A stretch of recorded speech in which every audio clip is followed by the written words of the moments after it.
week. I hope you guys did. It's a great Christmas week. Got to spend it here at home in Reno with my wife and kids, and I got to see pictures of some of my extended family and other family members who are in San Diego. I don't know if you knew this, but I actually grew up in San Diego. Okay, in San Diego, and it's funny because people ask me all the time. I'll go up to people and like, "Hey, what was it like growing up in San Diego? This mystical land, right?" I'm like, I don't know, it was kind of normal. I guess it's kind of normal. But I didn't really realize it at the time because it's so obvious. You have like the beautiful weather and the gorgeous beaches and all this stuff. It was awesome. And I'm like, I lived in like 5 different states now. And I think back and I'm like, it's actually pretty cool that as a kid I got to grow up in San Diego. I mean, it was privileged, but I kind of missed it. But have you ever missed the obvious before?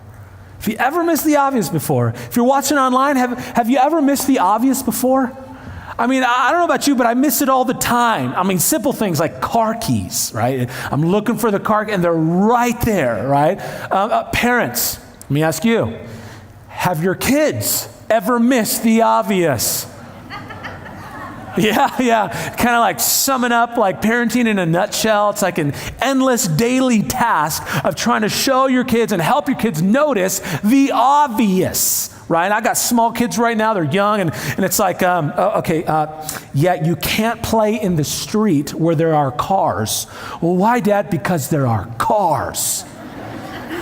I don't know what else to say. It's like, miss the obvious, right? It's like, no, son, you cannot swing your, Minecraft sword at your sister's head, right? You can't do that. It's not good. Oh, why, Dad? Because I don't want to pay for a medical bill right now. Like, this is not good. It's danger, right? It's like missing the obvious. Or how about like husbands and wives? Okay, husband and wives. How many of you have missed the obvious with the other person, right? Guys, right? Yeah, guys. Let me just go ahead and tell you guys. She's right, you're wrong, you're welcome. Right? It's the obvious thing here, guys. Just get it, right? But we miss it, right? We all miss the obvious, and for like thousands of years, people throughout all human history, like we miss it all the time. And in the Bible, the biographies of Jesus, what we call the Gospels of Jesus, Matthew, Mark, Luke, and John, like these stories of Jesus, the disciples were like particularly good at missing the obvious, like all the time. And you read it and you kind of like, I know it's the Word of God, but sometimes I'm just laughing at it too. I'm just like, that is good because I think I've done that, right? It's like, I get it all the time. And so we're going to be in Mark 9. We're going to look at this story, but let me set it up real quick. What's kind of led up to Mark chapter 9. There's a lot that's happened. The disciples have been with Jesus. They've seen what he can do. There's been miracle after miracle. I mean, all kinds of things have happened already up until this point.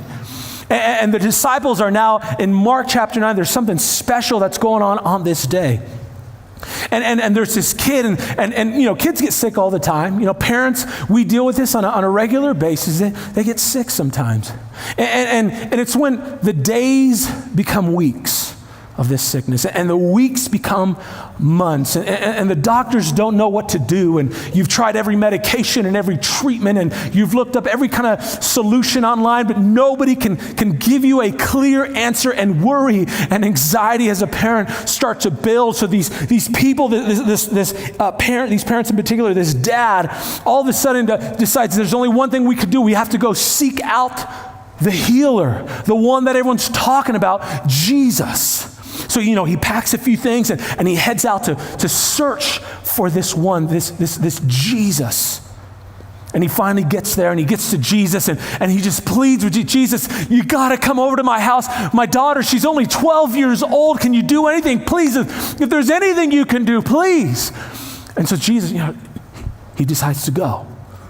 And he's going and on his way, they're headed back to the house, and all of a sudden someone from the house meets them and tells the dad words and words that no dad wants to hear. It's the scariest word a parent could ever hear. And this person tells the dad, she didn't make it.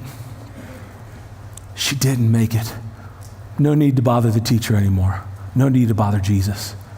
And so you're one of the disciples and you're listening to this and you're going, I guess there's nothing else they could do. Like, what are we supposed to do now? I guess. But Jesus, he decides to continue on. And they get to the house, and Jesus tells the 12 disciples, guys, wait out here, except for you three, Peter, James, and John. You come in with me. Peter, don't talk on this one. I got it. Right? Zip it. So they get into this house, and they're inside the wall, and their backs are pressed up against this adobe wall, and the disciples, they're watching this whole scene. There's mourning and crying. They look over, and they see the mom, what must be the mom. She's at the bedside of the daughter, and her head is down, and she's unconsolable, right? She's just there in tears. And so the dad walks up to the mom and embraces the mom. The mom buries her head in the dad's chest and is just crying in tears. And the dad looks over, and for the first time, he sees his lifeless daughter laying there. And it's in that moment that Jesus steps in. He goes to her bedside, this 12-year-old daughter. He takes her hand and he says, Talitha kum, which means, little girl, get up. And all of a sudden, life returns to her, right? All of a sudden. And you're watching this, you're the disciples, Peter, James, John, are looking at this going, they have to be like awestruck or like a sense of wonder, even a sense of horror. Something is filling this room. They cannot believe their eyes. What just happened? They cannot unsee it now. They have seen it. What are we going to tell people? We have literally watched The Walking Dead, man. We're like, this is big stuff. And so they walk on from a scene like that. They've got, like at some point you go like, they have to be at least a little bit convinced that he is the Son of God. Or at least, like I said, awestruck. They can't take their eyes off of him by now, right? They're just staring at him. And so they walk on where it's been teaching after teaching, miracle after miracle. And now they've experienced that. And now we get to Mark chapter 9. And here's what it says. After 6 days, Jesus took Peter, James, and John and led them up to a high mountaintop by themselves. Now, let me stop for a second. Like, why these three all the time? You ever notice? You ever ask, like, why is it always these three? If you're one of these three, you're going, hold on a second. Like a week ago, we went into that one house, and man, it was intense. Like, what's going to happen now? We're going up in like a mountaintop. What's going on? What's going to happen, right? It's got to be like maybe a nerve, or maybe they're scared or worried. I don't know. But there's always these three, and I always ask, like, why is it always these three? These three were there in that house. These three get to go up on the mountaintop, and the three in the garden with Jesus got to go a little bit farther with him. And it's like, it's always these three. And I don't know about you, but I'm always like, isn't that kind of a little bit unfair? I don't know, like, in my brain, I'm going like, Jesus, you could put them like on a 4-team rotation basis and everyone can have a shot at a miracle, man. Like, come on. I don't know. And smarter people than me have like had theories on this whole idea of why the three always, and some say, hey, these were chosen early on, so they've showed like the most faith and potential and all that. Okay, and some people say, well, these are the ones that Jesus loved the most. I mean, it even says John, whom Jesus loved, right? But you know who wrote that? John did. Yeah. I'm just like, listen, if I got a shot at writing one of the books in the Bible, I'm looking pretty good, okay? I'm just saying, like, but I don't know. I don't know what the theory is, and I've heard a lot of theories, but kind of what comes to my mind, it's like, okay, there were times in the life of Jesus and his ministry where he had to do some things, some pretty big things, some massive things. And so when all of a sudden he had to leave the disciples, as he's leaving, he's realizing, oh, these are the three I can't trust back at camp. Peter, James, and John, come on. I don't know, maybe. They're always doing this, right? I don't know why, but for some reason, these three get to go, okay? And they get up to this mountaintop, and here's what it says. And it says this, and he, Jesus, was transfigured before them.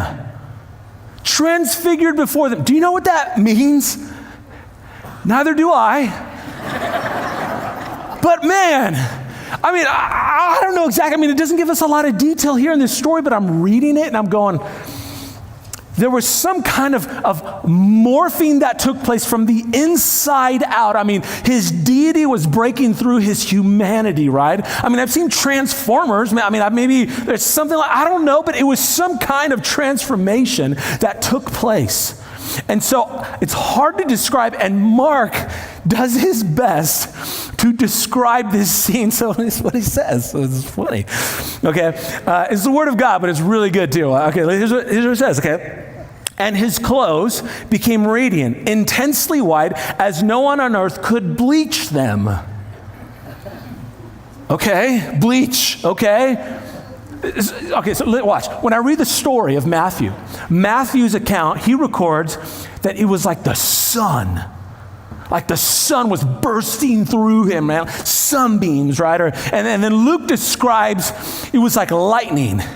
That he was like lightning when he was transfigured. And then Mark goes, he was like good bleach.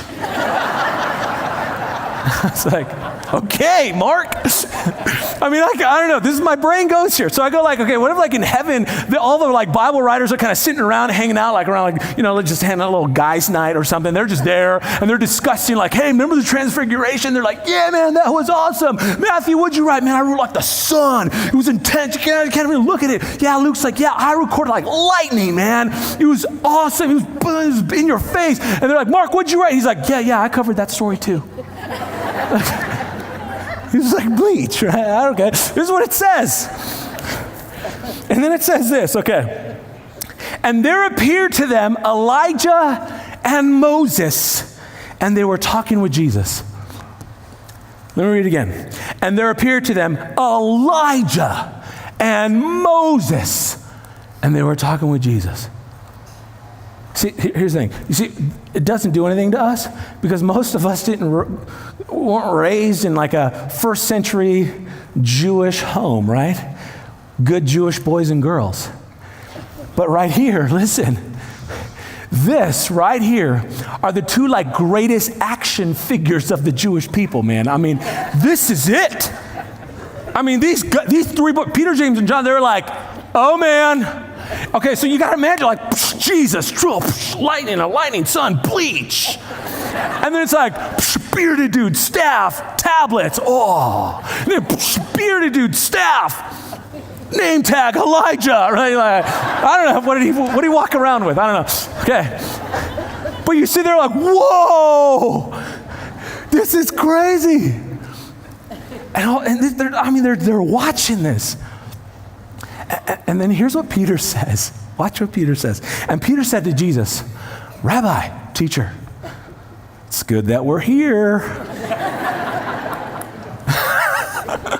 It's really good that we're here right now. It's like, have you ever said something like publicly just dumb? And you're like, why did I just say that? It happens all the time to me. I don't know.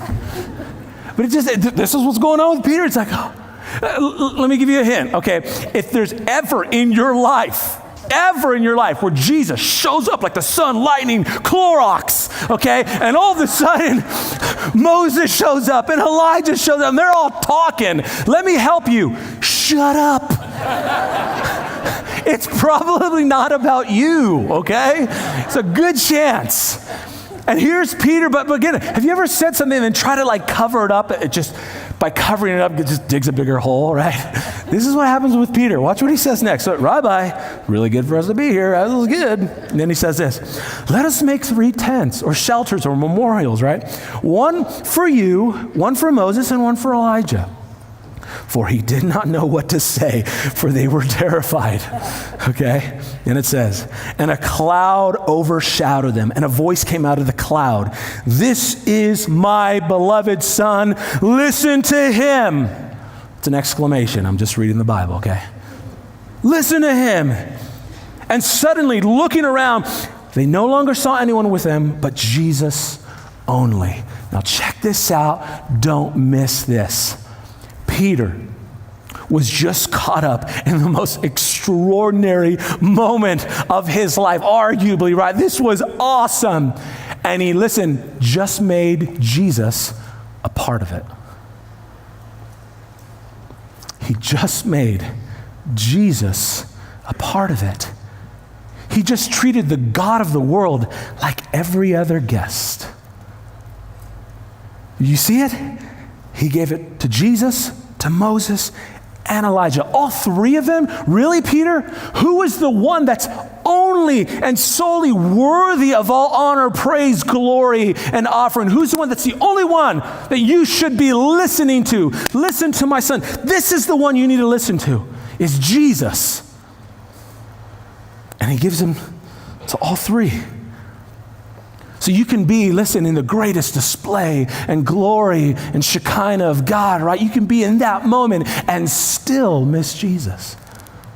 You could be in a church service and a great attendance and the glory of God and the worship is incredible and still miss Jesus. Because listen, when Jesus is only a part of your life, expect there to be a cloud. When Jesus is only a part of our life, expect to be in a cloud. And this is where Peter was. He was in a cloud.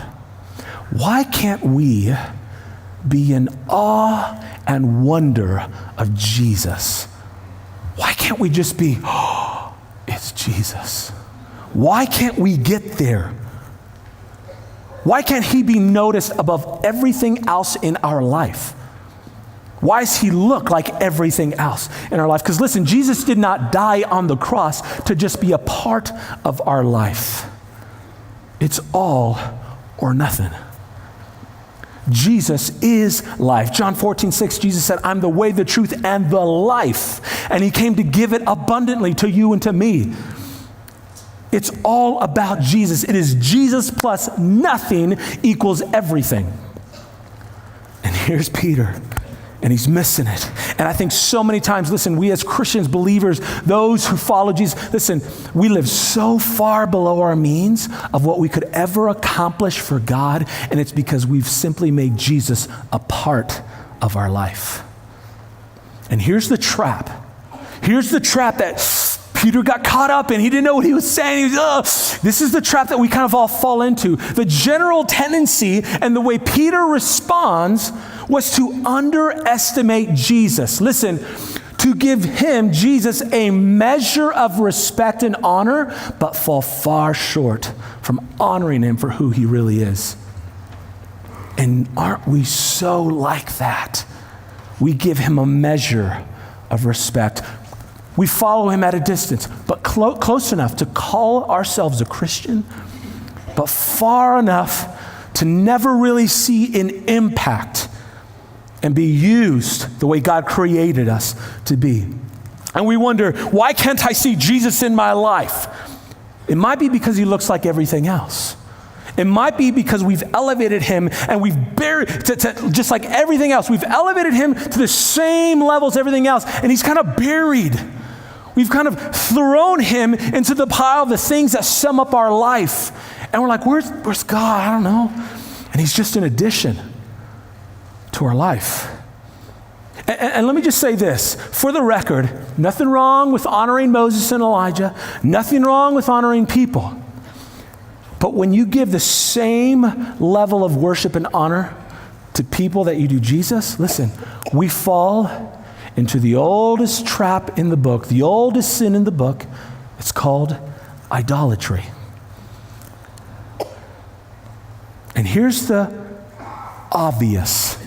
I'm going to go ahead and tell you what you probably already know. The obvious. That with Jesus, there is no comparison.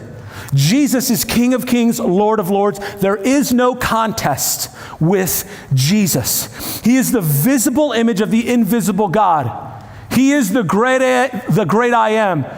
He was and is and will always be God with a bod. And the song is correct. He has no rival. He has no equal. Now and forever, God, you reign. He is the name above every other name, not beside other names, not beside the things that we're into. He's above all those things. He is Lord. That's Jesus. And Peter misses it. And I love in verse 7 where he says, and immediately, suddenly, a cloud envelops them. And he says, this is my son, listen to him. And then everyone's gone and it's just Jesus. Let me teach you this phrase. It's kind of corny, but I think it's a good reminder, and it rhymes, so you know it's true. Here's what it says. The farther the gap, the closer the trap. The farther the gap, the closer the trap. The farther the gap between you and Jesus, the closer the trap between you and sin. The farther the gap between you and Jesus, this gap here, this relationship, the farther the gap between you and Jesus, the closer the trap between you and sin. Between you and sin. And I tell you this because, listen, these guys were up on the mountaintop. They just had this incredible experience, this mountaintop experience, but everything that is taught on the mountaintop is revealed in the valley. Everything that's taught on a Sunday is seen and experienced on a Monday. In your home, at your workplace. You ever been in that place where you just had an incredible service, an incredible devotion time, an incredible conference, an incredible everything with God? You just had a great moment, and then you walk into your home where your kids are just arguing and throwing everything, and you're just like, oh man, right? You been there? Or you walk into your workplace, and all of a sudden it's like everyone's just living in sin, and you're, oh my goodness, right? This is these guys just came down from the mountain. As they're coming down, they see that the other disciples who are at the bottom of the mountain were arguing. Arguing. Are you kidding me? They were not praising God, they were arguing. Man, they didn't get it. They were constantly just missing it. And here is Jesus, Peter, James, and John. They're coming off of this incredible experience, and only to find at the bottom of the mountain, here are the disciples arguing, the other disciples arguing with the religious leaders. Man, are you kidding me? And so Jesus, with the flick of a finger, casts the disciples who are arguing into the sun. The people stood and watched as they were consumed by the heat of the sun. Then Jesus turned to Peter, James, and John with the same fire in their eye and asked, do you have anything to argue about? And so they exclaimed, nope. I'm just kidding. It does not say that. That would have been a good story. Okay, no. But they were arguing. And so Jesus comes up and he goes, hey, what are you guys arguing about? And this man comes out from the crowd. Your disciples, I brought my son to your disciples, and they couldn't cast out this unclean spirit. They couldn't cast him out. They couldn't do anything. And so here we are. And so Jesus says, bring me the boy. And this man starts to describe what's going on with the son. And here's what it says in Mark 9:18. It says, and whenever it seizes him, it throws him down, and he foams and grinds his teeth and becomes rigid. So I asked your disciples to cast it out. Listen, and they were not able. And they were not able. Here's what surprises me about that point. 9 chapters has already passed. They've already done miracle after miracle. They were sent out 2 by 2. Just a few chapters ago in Mark 6, they were given power over unclean spirits already. What's going on here? And Jesus gives the answer. He says this. Later on, Jesus heals the boy, and then later on it says this in verse 28 and 29. And when he had entered the house, his disciples asked him privately, why could we not cast it out? And he said to them, this kind cannot be driven out by anything but prayer. Anything but prayer. Listen, this doesn't mean that all they had to do was just take a couple of minutes right before the exorcism, right before they were about to do this, and just do a quick little prayer. Dear Jesus, give me power. Amen. And then go for it. That's not what it means, okay? That's not what it means. This word prayer, the way it's described here, it's like a specific location where you meet with God. It's like a place that you go to. Yes, prayer is communication with God, but it's a relationship with God where we get to meet with him on a regular basis. And I think here's what was going on with the disciples. I think what was happening, again, there was miracle after miracle. 9 chapters have passed. They know how to do it. They were sent out 2 by 2. They had already cast out other demons. They were given power to already do that. They were doing this every day, walking with Jesus, following Jesus. And all of a sudden they couldn't. Why? I think it's because they started to do what all of us are tempted to do it on our own. to go on our own. Hey, we've had success here before. I got this. Hey, I've done this before. It's just every other Sunday. Hey, I've been able to do that. Yeah, I can teach in that class. Yeah, I can serve there. Yeah, I can do that. I got this. You don't have to share the instructions with me. I've already memorized it. I've got it. And here's what happens. Success, the more successful we are, the more we are tempted to push Jesus aside because it's like we don't even need him anymore. And here are the disciples. Why couldn't we cast it out? Because this kind comes when you've spent time and dependence on God. It doesn't mean that, listen, prayer and fasting makes us more worthy to cast out demons or do some amazing miracle like that, just incredible miracle. No, it doesn't mean that. It simply means that being with God, this is where our dependence and power source comes from when we are in line with him. When we are in relationship with God. Because listen, religion is all about just, here's what you have to do. But Christianity is different. Christianity says, here's what's already been done through the person and work of Jesus. Religion says, hey, it's about behavior. Christianity says, listen, it's about a Savior and a relationship with him. It's not about a religion, it's about a relationship with Jesus. You haven't been in relationship with him. And I love how David, the story of David and Goliath, David was described as a man after God's own heart, yet he committed adultery and had someone murdered. He made mistakes over and over and over, yet he was considered a man after God's own heart. Why? Because I think he was constantly and consistently after God's heart. He wanted to just be with God. And he says, this kind, listen, it's not about the things you can do and your gifts and your skills. No. This kind comes from being with God. So listen, it's not about performance. It's about proximity. It's not about performance and what you can or can't do. Listen, it's about proximity with God. Proximity, relationship with him. And I think we've missed it. The guys are at the mountaintop. Peter, James, and John, right? They're there. They see it. And he gives Jesus a part of the blessing when Jesus is the priority. Then at the bottom of the mountain, the disciples are lost and chaos and arguing. And it's a clear display that they've only just been a part of this whole thing with God, not making him the priority. This kind only comes when you've been in relationship with him. Prayer with the Father, right? Prayer, been there with him. Have you missed it? When you look back at 2018, was Jesus just a part of it? Were there moments where we just had cloudy moments? Felt distant from Jesus, distant from God? Has he just been a part of it all, right? Man, I've been there. How many times have we missed the ordinary moments of joy because we were so waiting for everything to be perfect? How many times have we missed, right? We missed the miracle because we're all focused on all the mess that we miss it. And I think for thousands of years, right? Arguably, the most obvious truth in existence that people have missed is that there is a God in heaven who loves you, who wants a relationship with you, and he's screaming and exploding from the mountaintop. This is my son.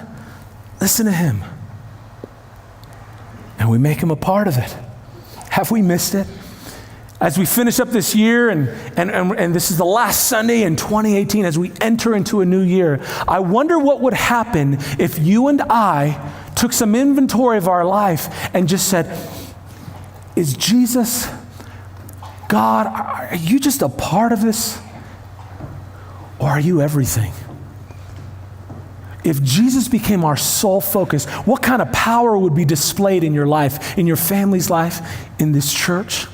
I can rattle off all kinds of numbers of what this place, Grace Church, has gone through. And don't miss the obvious. We are right in the middle of a move of God. 5,300 people showed up at Christmas Eve service. Could you imagine? Isn't it interesting to you in all of history that the two greatest attended times of the year for church is Jesus' birthday and his resurrection? What? I couldn't have written that one, right? But what if we look back at 2018 and I see all these numbers and all the life change and the hope stories and everything else, and listen, we can't just make Jesus a part of it. He's everything. And as we enter 2019 in your own life, is he just a part of it all, or is he everything? Let me read this. It's a quick line from a great song by Elevation Worship. It says this: Lord, be my heart's obsession, first and only in my life. In your love alone is my soul satisfied. Let's pray.